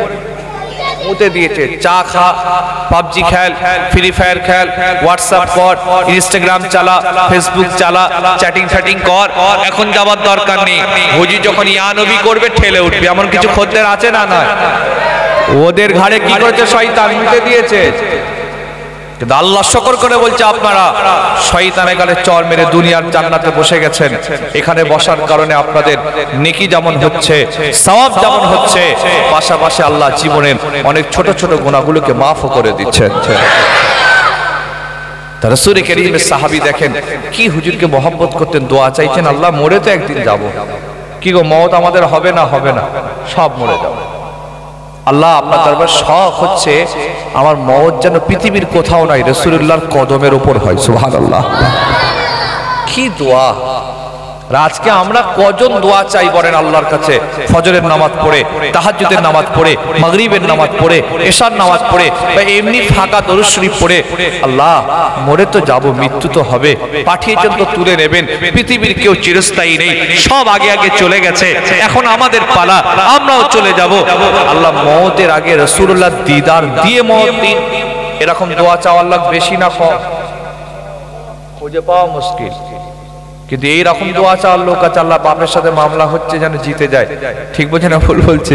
আল্লাহ বোনের সাথে জমি নিয়ে ঝগড়া, বোনের সম্পত্তি আমি ঝেড়ে নিয়েছি, মামলা চলছে, আল্লাহ যেন জিতে যায়। আল্লাহ রাসূলের দিদার পেয়ে মরে যাব, এরকম দোয়া চাওয়ার লক্ষণ সাহাবী চাইছেন। দেখেন ওই সাহাবী যুদ্ধে নামার আগে আল্লাহ পাকের দরবার শরীফে হাত দুটো তুলে বললেন, আল্লাহ আমার মওত হয়ে যাবে, আমি ইসলামের জন্য জীবন দিতে চাই, জান দিতে চাই, শহীদ হতে চাই, মৃত্যুবরণ করতে চাই, আল্লাহ পাকের দ্বীনকে জিন্দাটা করতে চাই। আল্লাহ আমার জীবন চলে যাবে কোনো পারোয়া নাই, শহীদ হয়ে যাব কোনো পারোয়া নাই, মৃত্যুবরণ করব কোনো পারোয়া নাই, তবে আল্লাহ আপনার দরবারে চাওয়া আশা আমার মওত যেন পৃথিবীর অন্য কোথাও দেবেন না, আমার নবীর কদমের উপর দেবেন। সাহাবী দোয়া আছে, যুদ্ধের ময়দানে নেমে গেলেন, যুদ্ধ করতে করতে আহত হয়ে তিনি যুদ্ধের ময়দানে পড়ে গেলেন। আল্লাহ নবীর অভ্যাস ছিল যুদ্ধ শেষ হয়ে গেলে সাহাবাদের মাথার কাছে যাওয়া, কি অসুস্থ হলো, কে বিমার হলো, কার হাত কাটা গেল, কার পা কাটা গেল, কে শহীদ হয়ে গিয়েছে, হুজুর তাদের মাথার কাছে কাছে গিয়ে খবর নিতে। আল্লাহ নবী যখন এই সাহাবীর মাথার কাছে যখন দাঁড়িয়ে গেলেন, সাহাবী দুটো চোখ দিয়ে রাসূলুল্লাহকে দেখছেন, আমার নবী দুধের চেহারা মোবারক দেখছেন, আর তার চোখ দিয়ে মুহাব্বতের পানিটা গড়িয়ে যাচ্ছে। হুজুর বলল, বাবা ছেলে, ও বাবা সাহাবী, তোমার দুটো চোখ দেখে মনে হচ্ছে তুমি আমাকে কোনো কথা বলতে চাও। সাহাবী কোনো কথা বলছেন না, চোখ দিয়ে পানি গড়িয়ে যাচ্ছে। এমন সময় দেখা গেল সাহাবী হাতে করে চাপ দিয়ে মাথাটা টেনে টেনে নিয়ে গিয়ে আল্লাহ নবীর কদমে মাথা দিয়ে জীবনের শেষবারের মতো রাসূলুল্লাহকে দেখে নিয়ে চোখ দুটো বন্ধটা তিনি করে না। আল্লাহু আকবার।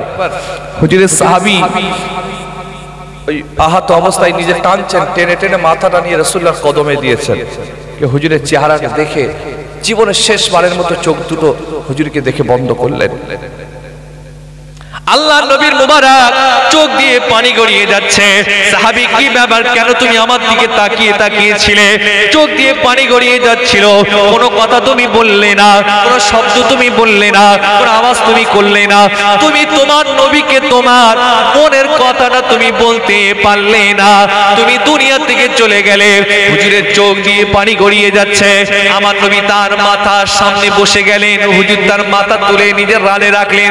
আল্লাহ বলে, জিবরাইল চলে যাও, আমার নবীকে জানিয়ে দাও, হাবিবকে জানিয়ে দাও, পয়গম্বরকে জানিয়ে দাও, আমার দোস্তকে তুমি গিয়ে জানিয়ে দাও, আমার ওই বান্দাটা যুদ্ধে নামার আগে আমি আল্লাহ আমার দরবারে দুটো হাত তুলে দোয়া চেয়ে বলেছিল, আল্লাহ আমার মওত হয়ে যাবে কোনো পারোয়া নাই, জীবন চলে যাবে কোনো পারোয়া নাই, শহীদ হয়ে যাব কোনো পারোয়া নাই, আল্লাহ আমার মওত যেন রাসূলুল্লাহর কদমে যেন হয়ে যায়। জিবরাইল তুমি বলে দাও, আমি আল্লাহ আমার বান্দার দোয়াকে কবুল করে নিয়ে তার মওতটা আমার রাসূলের কদমেতে দান করে দিলাম।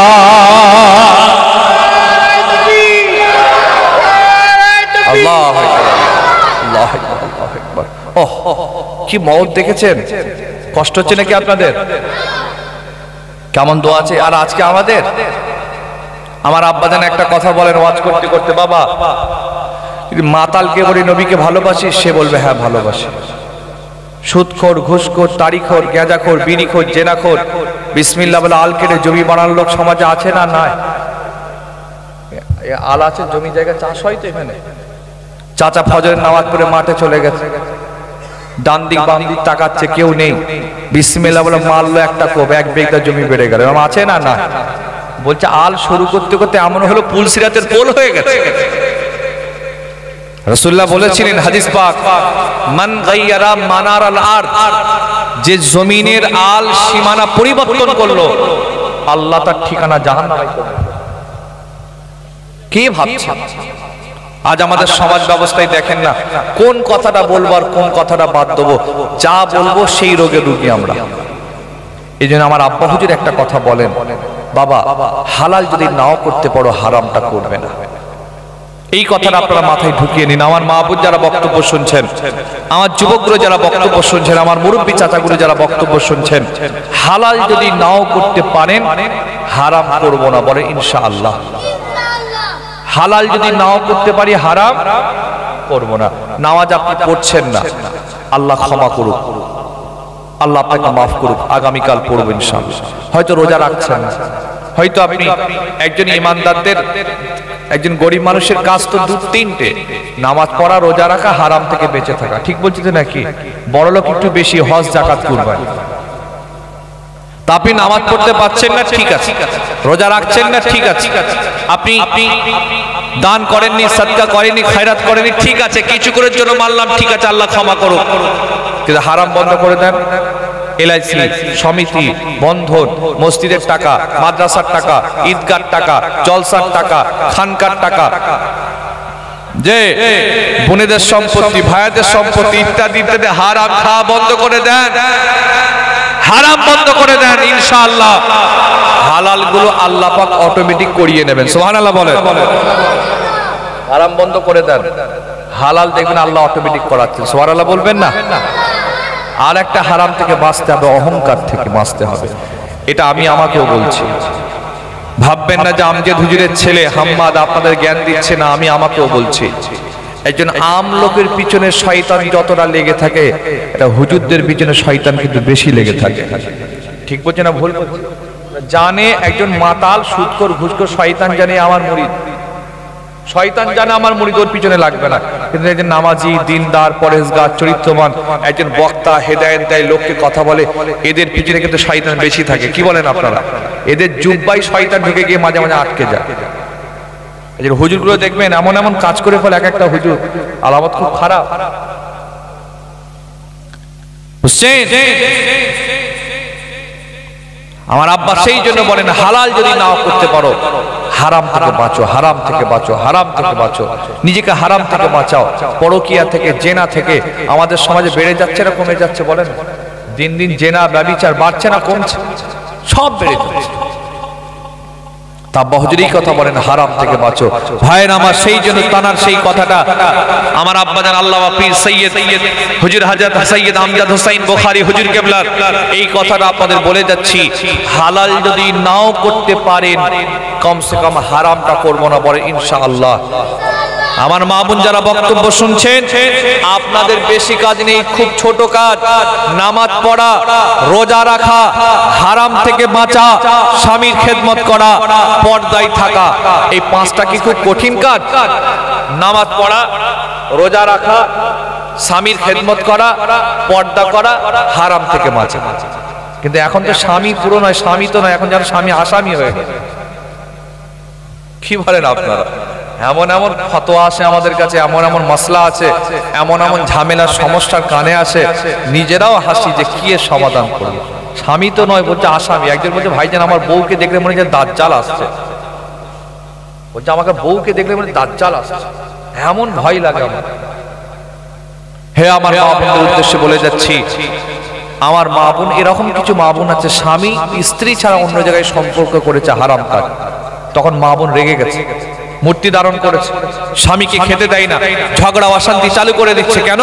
স্বামী অন্য জায়গায় সম্পর্ক করেছে বলে, হারাম কাজ করেছে বলে। আপনি রেগে যাচ্ছেন, কিন্তু সেই স্বামী আল্লাহর কথা মানেনি, রাসূলের কথা মানেনি, কোরআনের কথা মানেনি, দ্বীনের কথা মানেনি, শরীয়তের কথা মানেনি। কেন আপনি রুদ্রমূর্তি ধরছেন না? কথাকে আমি বুঝাতে পারছি? ওই স্বামী একটা হারাম কাজ করে বলছে, আপনি খেপে যাচ্ছেন, কিন্তু আর একটা হারামের বেলায় আপনি চুপ করে আছেন কেন? আপনার বাচ্চা ছেলেদের উদ্দেশ্যে বলে যাচ্ছে, আপনার ছেলে, অনেক বাপ আছে, অনেক মা আছে, ছেলেদেরকে বাজারে পাঠিয়েছে, ছেলে বাজারে যায়নি, ধরে মেরেছে। এটা কিনতে বলেছে, কিনতে যায়নি, ধরে মেরেছে। কিন্তু আপনার ছেলে নামাজ পড়ে না, মসজিদে যায় না, মিথ্যা কথা বলে, আল্লাহর সামনে গিয়ে দাঁড়ায় না, কেন আপনি তাকে মারবেন? আল্লাহ নবী বলেছে, তোমরা তোমাদের ছেলেদের 7 বছর থেকে মসজিদে পাঠাও। কত বছর থেকে? 7 বছর থেকে। 10 বছর পর্যন্ত ট্রেনিং এ দাও। 10 বছরের পরে না পড়লে হুজুর মারতে বলেছেন। ভাইরা আমার একজন রাসূলুল্লাহ সাহাবী, আরেকটা হাদিস পাক মনে পড়ে যাচ্ছে।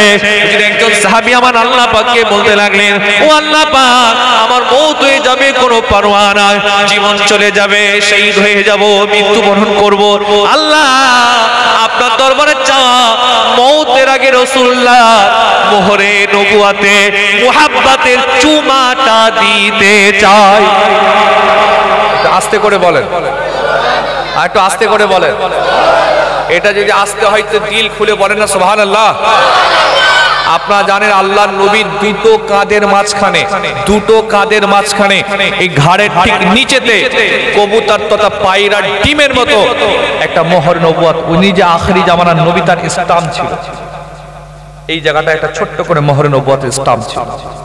ওই সাহাবীর মনে শখ হচ্ছে, মরে তো একদিন যাব, ওই রাসূলুল্লাহর মোহরে নবুয়তে দুটো ঠোঁট লাগিয়ে মহব্বতের চুমাটা দিয়ে মরতে চায়।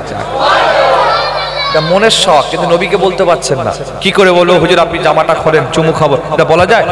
বলতে পারছেন না, কিন্তু মনে মনে শখ। আল্লাহকে বলছেন, আল্লাহ এটা আমার শখ, এটা আমার আবদার, এটা আমার দাবি, এটা আমার তামান্না, এটা আমার সংকল্প, আল্লাহ কি হবে আল্লাহ, বাস বলছে। এইভাবে সাহাবী যেতে যেতে দিন যায় রাত আসে, রাত যায় দিন আসে, আল্লাহ নবী বদরের যুদ্ধের ডাকটা তিনি দিয়ে দেন। ইসলামের প্রথম যুদ্ধ হক না হকের যুদ্ধ, সত্য মিথ্যার যুদ্ধ, ইনসাফ না ইনসাফের যুদ্ধ। হুজুর বদরের যুদ্ধের ডাক দিয়েছেন। এই যুদ্ধের ময়দানে আল্লাহ নবী পৌঁছে গিয়েছেন, মুসলমানদের সংখ্যা 313 জন, আবু জেহেল 1000। যুদ্ধের ময়দানে আল্লাহ নবী পৌঁছে গিয়েছেন, 313 জন দাঁড়িয়ে রয়েছে। আল্লাহ নবী সেই যুদ্ধের সেজদায় পড়ে গিয়ে এত কান্না কেঁদেছিলেন, হুজুরের চোখের পানিতে দাড়ি মোবারক ভিজে গিয়েছে, হুজুরের চোখের পানিতে বদরের জমিনে পানিগুলো পড়েছে, এত কান্না কাঁদলেন। আল্লাহ বলেন, জিবরাইল চলে যাও, আমার নবীকে জানিয়ে দাও, হাবিবকে জানিয়ে দাও, আজকে যুদ্ধের ময়দানে আমি আল্লাহ আমার রাসূলকে একা ছেড়ে দিই না, স্বয়ং আমি আল্লাহ আমার রাসূলুল্লাহর সঙ্গে দাঁড়িয়ে রইলাম। হুজুর এত কেঁদেছিলেন, হুজুরের চোখের পানিতে সব বালিগুলো ভিজেছিল, এত কেঁদেছিলেন, হুজুরের গায়ে চাদর পড়ে গিয়েছিল, কোনো খেয়াল ছিল না। আল্লাহ কোরআনে আয়াত নাযিল করেছিলেন, হুজুরের সান্ত্বনা দিয়েছিলেন, বুঝলেন? সান্ত্বনা দিয়ে আল্লাহ ওই যুদ্ধে রাসূলকে সাহায্য করার জন্য 5000 ফেরেশতা পাঠিয়েছিলেন। সুবহানাল্লাহ বলবেন না? কত হাজার? 5000 ফেরেশতা। যারা হাজী সাহেব আছেন, হজ কিংবা উমরায় যান, বদরের ময়দান যখন ঘুরতে যায় তখন ওই পাহাড়টা দেখে, জাবলে মালাইকা। হাজী সাহেব কেউ আছেন এখানে? হজ কিংবা উমরায় গেছেন কেউ থাকলে একটু সাড়া দেবেন। জাবলে মালাইকা, ফেরেশতাদের পাহাড়। হাজী সাহেবরা গেলে সব ঘুরতে যায়, দেখতে যায় যে আল্লাহ 5000 ফেরেশতা পাঠিয়েছেন। শুধু ফেরেশতা পাঠিয়েছেন তা নয়, যে সময় আবু জেহেল আর মুসলমানরা এক জায়গায় হয়েছিল, আগের রাত্রিতে রাসূল এত কেঁদেছিলেন, যেখানে রাসূলুল্লাহ দাঁড়িয়েছিলেন ওই জায়গাটা ছিল বালি, বালিতে নরম, সাহাবারা পা দিচ্ছে, উট দাঁড়াতে পারছে না, সাহাবারা দাঁড়াতে পারছে না, খাবার পানির প্রবলেম ছিল। আর যেদিকে আবু জাহেলের দলবল দাঁড়িয়েছে ওইদিকে মাটিটা শক্ত। আমি কি বোঝাতে পারছি? ওদের দিকের মাটি শক্ত, রাসূলুল্লাহর দিকে মাটি বালি মাটি, নরম মাটি, পাহাড়। ঘোড়ার পা ফুটে যাচ্ছে, সাহাবাদের পা ফুটে যাচ্ছে, ঠিক মতো পানি পাওয়া যাচ্ছে না, খুবই পরিস্থিতি খারাপ। আমার রাসূলুল্লাহকে আল্লাহ এমন সাহায্য করেছিলেন, এত বৃষ্টি দিয়েছিলেন, এত বৃষ্টি দিয়েছিলেন, অতিরিক্ত বৃষ্টিতে বালি শক্ত হয়ে গেছে। আর অতিরিক্ত বৃষ্টি হলে শক্ত মাটি কি কাদা হবে না? হবে। এত কাদা হয়ে যেতে ওরা চিট পাতাং করে পড়ে যাচ্ছে, উট পড়ে যাচ্ছে, ঘোড়া পড়ে যাচ্ছে। হ্যাঁ, আল্লাহ পাক কি সাহায্য হুজুরকে করেছিলেন। এত পানি হয়েছে, সাহাবারা পানি জড়ো করে নিয়েছেন, খাবার পানি প্রবলেম সমাধান হয়ে গেছে। এই বদরের যুদ্ধের ময়দানে রাসূলুল্লাহ সাহাবাদের নিয়ে কাতা সিধা করছেন, কাতা সিধা করছে। ইসলামের প্রথম যুদ্ধ, হক না হকের যুদ্ধ। এই কাতা সিধা করতে করতে হুজুর দেখছেন যে সাহাবী এই মনে মনে দোয়া চেয়েছিলেন, ওই সাহাবী কাতার থেকে নিজের পাটা আগিয়ে রেখেছে। হুজুর তাকে বলেন, বাবা তুম মাকামে কে আসওয়াদ, এ আসওয়াদ তুমি তোমার পাটা ঠিক করে সোজা হয়ে দাঁড়িয়ে যাও। রাসূলুল্লাহর কথা মেনে সাহাবী পাটা টেনে ঠিক করে সোজা হয়ে দাঁড়িয়ে গেলেন। আবার আল্লাহ নবী এই দিক থেকে এই দিকে আসছেন, এই পার থেকে ওই পারে। হুজুরের হাতে একটা লাঠি আছে। ইসলামের প্রথম যুদ্ধ, হক না হকের যুদ্ধ। হুজুর কেঁদেছিলেন, আল্লাহ এই যুদ্ধে যদি হেরে যায় ইসলাম আর কেউ আল্লাহ মানার থাকবে না আল্লাহ। হুজুর কান্না কেঁদেছেন। আল্লাহ রাসূল আবার এই পার থেকে ওই পারে আসছেন, আবার দেখছেন সাহাবীর পাটা বাইরে। হুজুর বলেন, ঠিক হয়ে দাঁড়াও। আবার ঠিক করে নিলেন। আবার হুজুর ঘুরে দেখছেন তৃতীয়বারে সাহাবী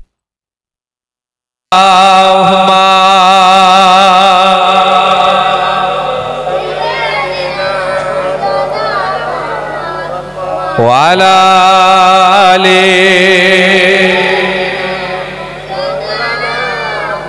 আমার ভাইয়ের আব্বারা, এই হাদিসটা বলে আমি ইনশাআল্লাহ দোয়ার দিকে চলে আসবো। আপনাদের অসুবিধা হচ্ছে না তো? শোনেন এই হাদিসটা বলে দিই। রাসূল করিম দাঁড়িয়ে গেলেন কাতারে, তৃতীয়বার হুজুর তাকে ধাক্কা মেরে বলে, এই তুমি তোমার জায়গায় ঠিক হয়ে দাঁড়িয়ে যাও। রাসূলুল্লাহ শুধু হাঁকার মেরেছেন তা নয়, হাতের লাঠি দিয়ে খোঁচা মেরে ধাক্কা দিয়েছেন, পিছন দিকে চলে গেছে। কিছুক্ষণ পর পিছন থেকে ঘুরে রাসূলের সামনে দাঁড়িয়ে বললেন, ইয়া রাসূলুল্লাহ, আমি তো ইসলামের প্রথম যুদ্ধ, হক না হকের যুদ্ধ, সত্য মিথ্যার যুদ্ধ। বক্সের সাউন্ডটা এত কমাবেন না, একটুখানি বাড়ান, আমি দূর থেকে কথা বললে মাইকের আওয়াজটা টানছে। ইসলামের হক না হকের যুদ্ধ, সত্য মিথ্যার যুদ্ধ, ন্যায় অন্যায়ের যুদ্ধ। ইয়া রাসূলুল্লাহ, আমি প্রথম কাতারে দাঁড়িয়েছি আর আপনি আমাকে পিছনে পাঠিয়ে দিয়েছেন। প্রথম যুদ্ধে প্রথম কাতারে। হুজুর আপনি তো ঠিক করেন না, আমি কষ্ট পেয়েছি, দুঃখ পেয়েছি, আঘাত পেয়েছি, আপনি ইনসাফের খেলাফ করেছেন। ইয়া রাসূলুল্লাহ, আমি আপনার উপর থেকে বদলা নিতে চাই। শুনছেন, আল্লাহ নবীর সাহাবী রাসূল করিমের সামনে থেকে হুজুরের থেকে বদলা নিতে চাইছে। সাহাবারা অবাক হয়ে যাচ্ছে। উফ! আর আবু জেহেল হাসছে। আবু জেহেল হাসি শুরু করে দিয়েছে, চেয়ে দেখ মুহাম্মদের দিকে, দেখ মুহাম্মদ নাকি আমার সাথে যুদ্ধ করবে, লড়াই করবে, কিন্তু চেয়ে দেখ মুহাম্মদ নিজের ঘরের দ্বন্দ্বে লড়াইতে ব্যস্ত রয়েছে। আবু জেহেল হাসি মাজাক শুরু করে দিয়েছে। এদিকে সাহাবারা অবাক হয়ে যাচ্ছেন, আসওয়াদ তো আমাদের দলের লোক, না না না, এ কি মুনাফিকদের দলের লোক, আমার নবীর দলে এসে, আমাদের দলে এসে আমার নবীর থেকে সুযোগটা নিয়ে আমার রাসূলকে কি আঘাত না করে দেবে। সাহাবারা পেরেশান হয়ে যাচ্ছেন। ওই সময় আল্লাহর নবী বলেন, বাবা আসওয়াদ, তুমি যদি তোমার নবীর উপর থেকে বদলাটা নিতে চাও, প্রতিশোধ তুমি যদি নিতে চাও, তুমি তোমার নবীর উপর থেকে বদলাটা নিয়ে নাও। আল্লাহ নবীকে, আমার নবী আল্লাহ পাককে বারবার বলতেন, ও আমার আল্লাহ, আপনি যদি আপনার নবীকে অপমান করতে চান, অপদস্থ করতে চান, লাঞ্ছিত করতে চান, আল্লাহ দুনিয়াতে করবেন, আখিরাতে যেন করবেন না। হুজুর বলতেন, আল্লাহ আপনি যদি আপনার নবীকে অপমান করতে চান, দুনিয়াতে করবেন, আখিরাতে করবেন না। আল্লাহ রাসূলুল্লাহর এই কথার জবাবে এত খুশি হয়ে এমন একটা আয়াত দিয়েছেন কোরআন শরীফে, হাবিব, আমি আল্লাহ আখিরাতে অপমান তো দূরের কথা, দুনিয়াতে যা নিয়ামত দিয়েছে আখিরাতে আরো বেশি নিয়ামত দিয়ে দিলাম। জোরে বলা গেল না? আরে এত নিয়ামত আখিরাতে আপনাকে দিয়ে দিলাম যে আপনি খুশি হয়ে যাবেন। অর্থাৎ আপনি যতক্ষণ না খুশি হবেন ততক্ষণ আমি আল্লাহ আখিরাতে আপনাকে নিয়ামত দিতেই থাকবো। কোরআন শরীফে সূরা আদ-দুহাতে আল্লাহ আয়াত দিয়েছেন, ওয়ালাল আখিরাতু খায়রুল লাকা মিনাল উলা ওয়ালা সাওফা ইউতিকা রাব্বুকা ফাতারদা। হাবিব, আপনাকে রাজি করিয়ে দেব, খুশি করিয়ে দেব আপনাকে। এখানে অনেক ব্যাখ্যা আছে, তাফসীরে অনেক ঘটনা আছে, আমি সেদিকে যাচ্ছি না। যে আল্লাহ বললেন রাসূলকে দুনিয়াতে যা দিয়েছে আখিরাতে আরো বেশি দেব, আখিরাতে আল্লাহ নবীকে কি কি দেবেন, এই নিয়ে ব্যাখ্যা আছে, আমি ওইটাই যাচ্ছি না। এই বিষয়ে আমার আরো আওয়াজ আছে। যে কথা আমি চলে এসেছিলাম, হুজুর কাঁদছেন, আল্লাহ আপনি যদি রাসূলকে দুনিয়াতে অপমান করতে চান, দুনিয়াতে করেন, আখিরাতে করবেন না। আসওয়াদ ওই সময় রাসূলকে বললেন, ইয়া রাসূলুল্লাহ, হাবিবাল্লাহ, হুজুর আপনি যখন আমাকে আঘাত করেছিলেন, ধাক্কা মেরেছিলেন, পিছন দিকে টানিয়ে দিয়েছিলেন, হুজুর গো, আমার গায়ে কোনো জামা ছিল না, পোশাক ছিল না, আপনার গায়ে জামা রয়েছে, আপনি গায়ের জামাটা খুলে ফেলেন, তবেই না বদলাটা বারবার হয়ে যাবে। আবু জেহেল হাসি মাজা শুরু করে দিয়েছে, দেখ মুহাম্মদ নিজের ঘরে ঘরে লেগে গিয়েছে, কি আমার সাথে যুদ্ধ করবে, নিজের ঘরের দ্বন্দ্ব আর লড়াইতে ব্যস্ত। সাহাবারা অবাক হয়ে যাচ্ছেন। এমন সময় আল্লাহর নবী নিজের জামাটা খুলে বলেছেন, ও বাবা, ও বাবা সাহাবী, তুমি যদি তোমার নবীর উপর থেকে বদলা যদি নিতে চাও, তুমি তোমার নবীর উপর থেকে বদলাটা তুমি নিয়ে নাও। আমার নবী জামা খুলে দিলেন, কিতাব সাক্ষী দিয়েছে, ওই সাহাবী সেই অবস্থাতে ছুটে দৌড়ে গিয়ে আল্লাহর নবীকে পিছন থেকে জড়িয়ে হুজুরের মোহরে নবুয়াতে মুহাব্বতের চুমাটা দিয়ে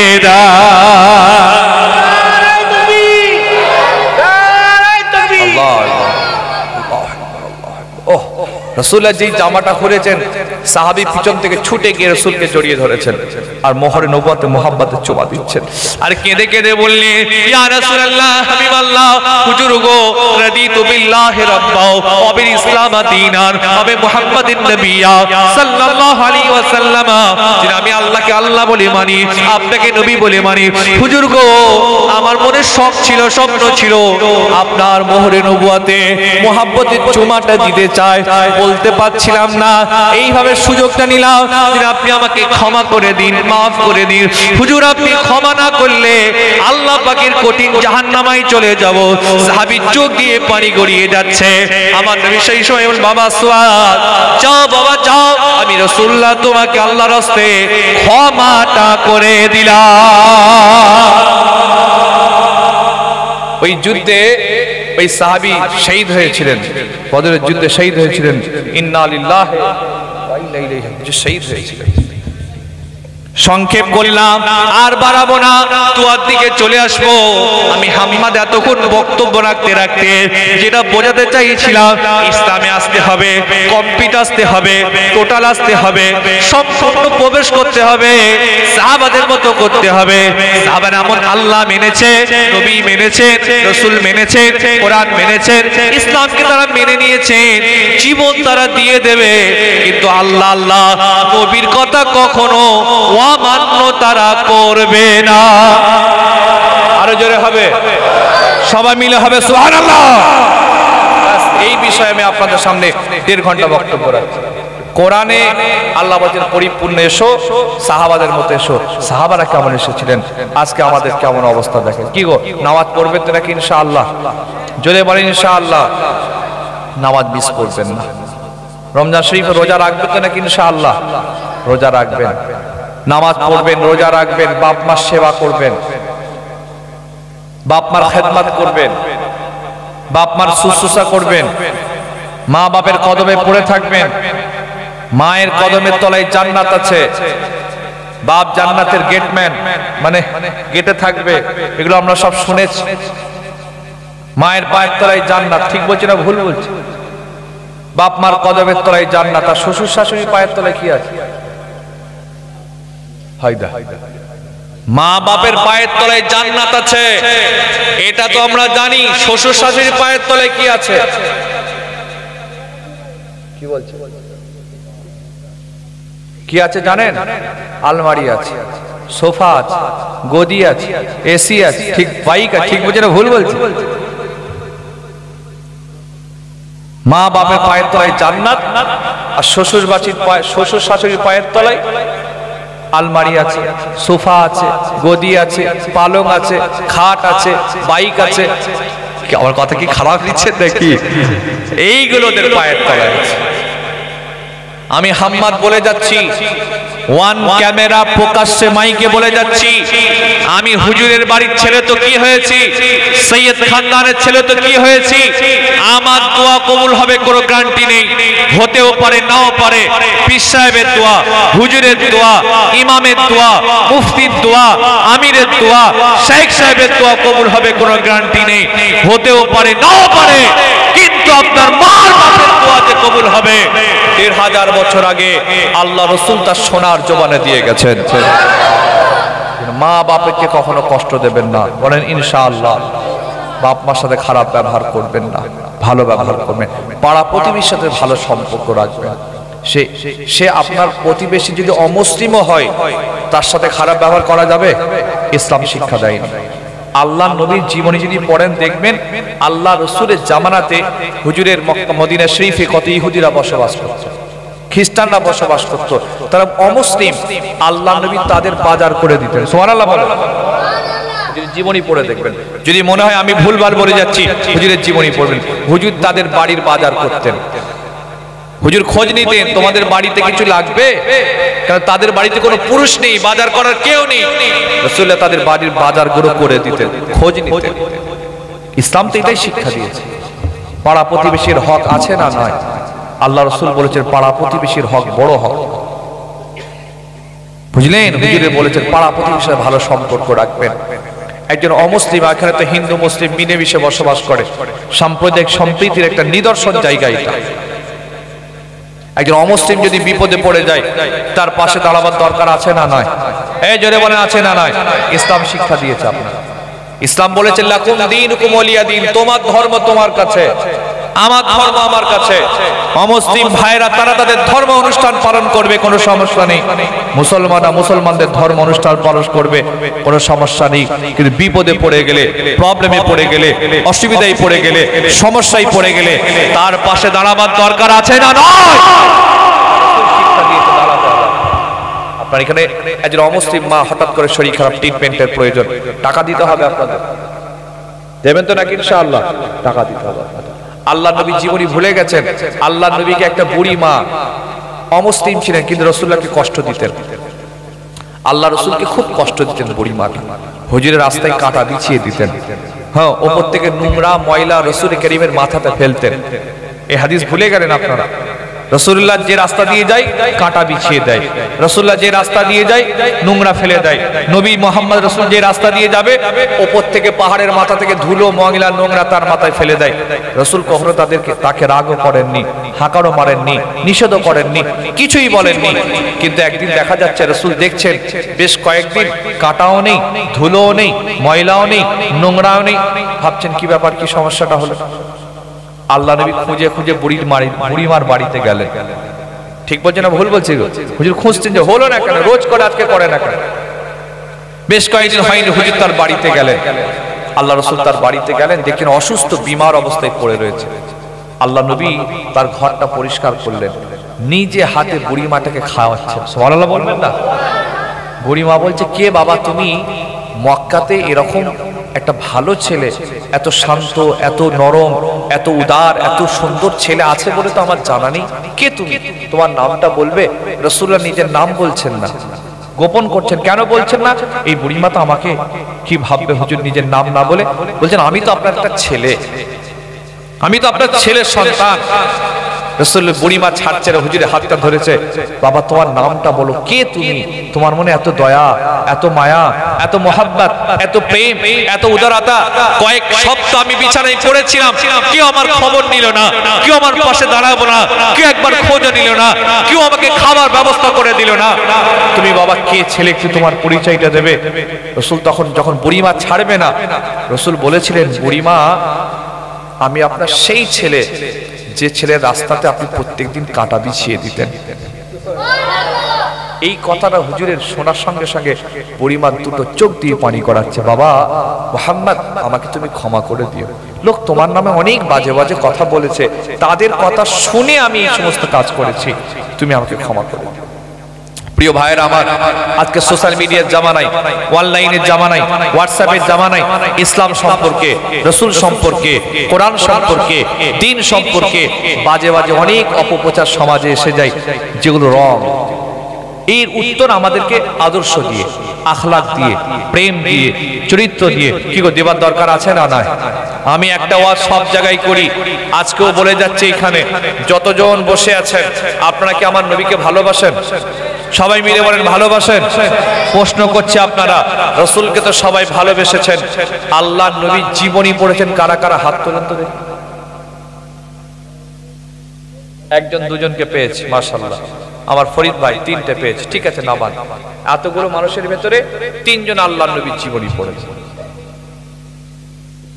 আমাদের সমাজের ছেলেরা শাহরুখ খান সম্পর্কে জানে, এরা আমির খান সম্পর্কে জানে, আর একটা কি নাম রেখেছি বল না?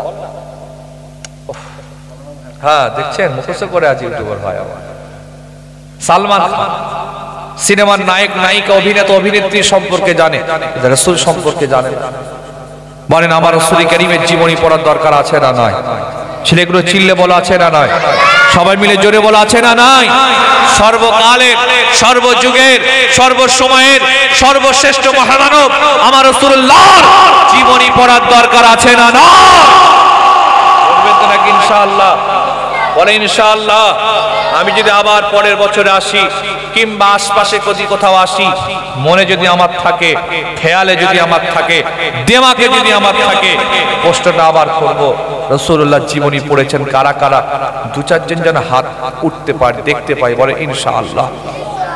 হুজুরে পাকের জীবনী পড়বেন, মিলেমিশে থাকবেন, ভ্রাতৃত্ব বন্ধন বজায় রাখবেন। সাম্প্রদায়িক সম্প্রীতি, পশ্চিমবঙ্গ হচ্ছে ভারতবর্ষের সাম্প্রদায়িক সম্প্রীতির পীঠস্থান, উদাহরণ। ঠিক বলছে না ভুল বলছে? এখানের মতো সাম্প্রদায়িক সম্প্রীতি অন্য জায়গায় নেই। কিন্তু বর্তমানে কিছু অসাধু লোক আছে যারা আমাদের সমাজে হিন্দু মুসলিমকে আলাদা করতে চায়, আমাদের মধ্যে দাঙ্গা লাগাতে চায়, আমাদের মধ্যে অশান্তি লাগাতে চায়, আমাদের মধ্যে ভ্রাতৃত্বকে নষ্ট করতে চায়। এদের থেকে সাবধান থাকার দরকার আছে না নয়? এদের থেকে সাবধান থাকতে হবে আমাদের সকলকে। এনআরসির নামে, এনপিআর এর নামে, তারপরে এখন নতুন করে কি হচ্ছে গো, এসআইআর এর নামে আমাদেরকে অনেক বিভ্রান্ত করছে, আমাদের মনে ভয় ঢুকিয়ে দিচ্ছে, আতঙ্ক তৈরি করে দিচ্ছে, হিন্দু মুসলিম ডিভাইড করতে চাইছে। হে মুসলমান, হে মুসলমান, এসআইআর নিয়ে ভয় পাওয়ার কি আছে আপনাদের? কেন ভয় খাবেন? কেন রাস্তায় নামবেন? কেন আন্দোলন করবেন? কেন সোশ্যাল মিডিয়ায় অন্যদেরকে কমেন্ট করছেন? কেন কমেন্ট করছেন বাজে বাজে?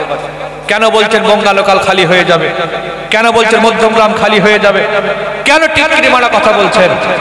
আপনি আপনার নিজের কাগজগুলো ঠিক করেন, রেডি করেন। হোসেন এসআইআর কেউ আটকাতে পারেনি, সরকারও পারেনি, সরকারের বাপও পারবে না, চালু হয়ে গেছে। এনআরসি এনপিআর আপনি ভাবছেন সরকার আটকাবে? আজকে আটকাবে, কালকে আটকাবে, পরশুদিন আটকাতে পারবেন? হবে? তার আগে চুপচাপ মাথা নিচু করে এর কথা না ভেবে, ওর কথা না ভেবে, রাস্তায় না বেরোবে, আন্দোলন না করে, টিটকিরিয়ে মারে চুপচাপ নিজের কাগজগুলো ঠিক করেন।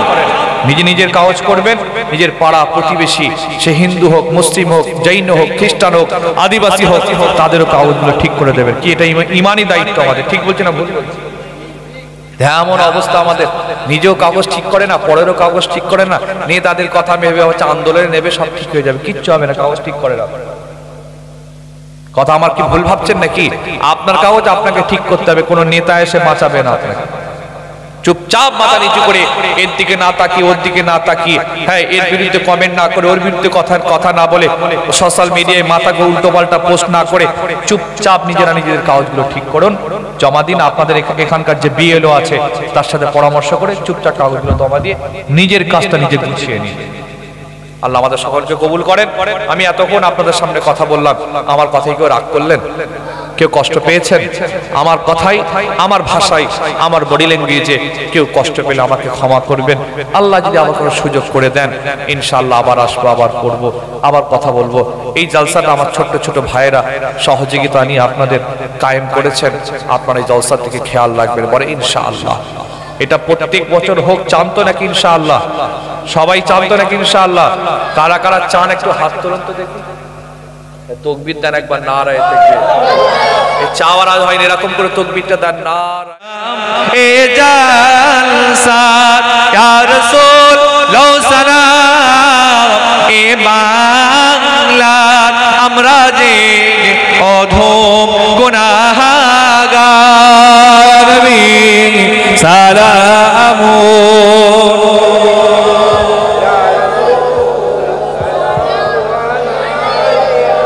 ইয়া হাবিব।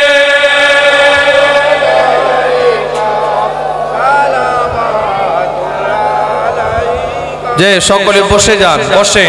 ইয়া রাব্বি সাল্লিম ওয়া সাল্লিম। যারা দাঁড়িয়ে আছেন কমিটির ছেলে না হলে বসে যান।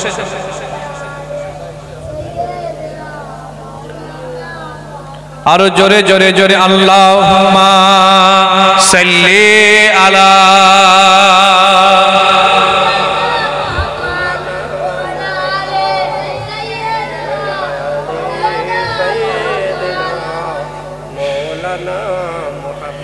ভুলে যেতে চাইলেও ভোলা যায় না, ভুলে যেতে চাইলেও ভোলা যায় না।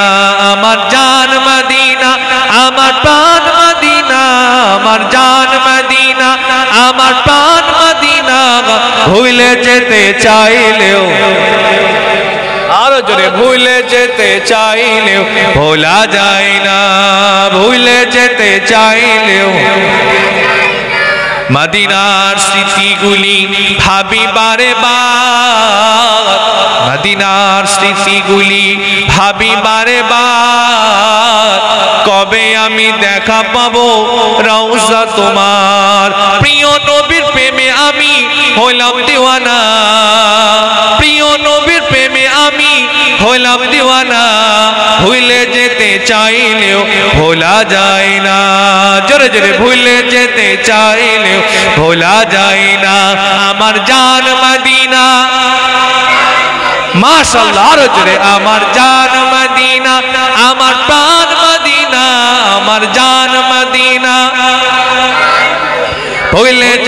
চাইলেও ভোলা যায় না, ভুলে যেতে চাইলেও ভোলা যায় না।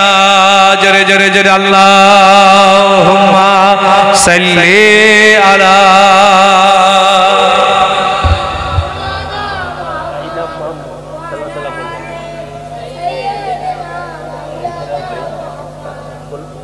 ভাইরা আমার, সংক্ষেপ করলাম, বিদায় নেব আপনাদের খেদমত থেকে।